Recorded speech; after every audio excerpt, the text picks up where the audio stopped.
भगवान रघुनाथ की नगरी सुल्तानपुर में बुराई पर अच्छाई की जीत का प्रतीक होलिका दहन देर रात विधिवत पूजा अर्चना के साथ संपन्न हुआ। भगवान रघुनाथ अपने मंदिर से लाव लश्कर के साथ रूपी पलायस मैदान में पहुंचे, जहां पर मुख्य छड़ीबरदार महेश्वर सिंह और रघुनाथ की सेवकों ने फाग की विधि पूर्वक पूजा अर्चना की। उसके बाद राजा रूपी पैलेस के बाहर मैदान में दो स्थानों पर सजाई गई होलिका के चारों ओर परिक्रमा करने के उपरांत झाड़ियों को होलिका के प्रतीक में जलाया गया। इस दौरान भगवान नरसिंह की भी पूजा अर्चना की गई। ये जब से लेकर वैष्णव धर्म की यहाँ स्थापना हुई है कुल्लू में, ये राजा जगत सिंह जी के समय में, तब से लेकर ये परंपरा चली आई है। और यहाँ रघुनाथ जी के दो मंदिर हैं, एक श्री रघुनाथ जी का मंदिर बड़ा, और यहाँ छोटे मंदिर में भी रघुनाथ जी की वैसी ही मूर्तियां हैं। ये यहाँ पर जो है, जो प्राचीन समय में जो टिक्का होता था, वो ट्रेनिंग पर रहते थे कि रघुनाथ जी की पूजा कैसे करनी है और कैसे सारी विधि है। तो वो विधि विधान सीखने वाला यहाँ मंदिर है। ये दूसरी फाग थी, और होलिका दहन दोनों जगह की फाग का होता है ना। इसमें महत्व तो ये है, भक्त प्रहलाद बहुत भक्त थे, तो हिरण्याक्ष ने उनको कई यातनाएं दी, और एक ये जो अंतिम यातना जो थी, एक उनकी बहन जो है होलिका थी, और उसको वरदान था कि उसके पास एक चद्दर थी कि वो चद्दर जो ओढ़ेगी और अग्नि उसको नहीं छुएगी।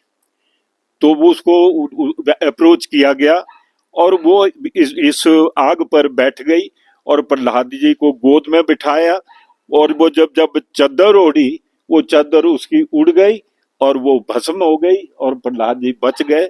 यही आज की इस भाग का महत्व है। आज हमारे कुल्लू की प्रथा के अनुसार होलिका दहन का उत्सव होली के समापन के बाद किया जाता है, जबकि भारतवर्ष में इसका पहले होली का दहन होता है, उसके बाद होली शुरू होती है।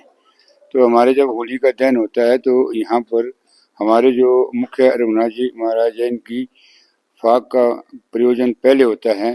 तो नीचे से भगवान जो है अपने इसमें सुखफाल में इधर तक पहुँचते हैं और अपने इसका जो है वो फाग का उत्सव मनाते हैं।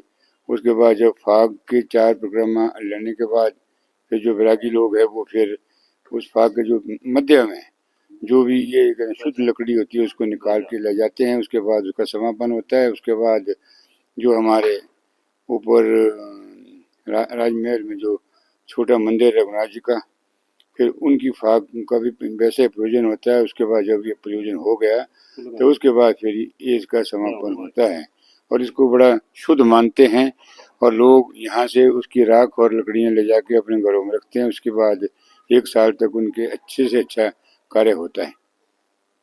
मेरे हिसाब से ये परंपरा सालों से चलती आ रही है और अभी भी चल रही है, और हमें युवा हम हैं आज के, तो हमें इस परंपरा को आगे बढ़ाते रहना चाहिए। और इसी जो भी हमारी देवभूमि है उसकी प्राचीन परंपराएं है सारी, तो हमें उसे हमेशा मतलब बढ़ाते रहना चाहिए और उन सब चीज़ों के लिए जुड़े रहना चाहिए। ये फाग उत्सव जो है ये बुराई पे अच्छाई की जीत का प्रतीक है।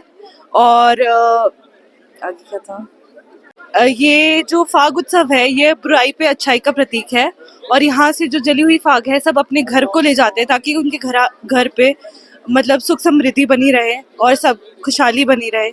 यही इस फाग का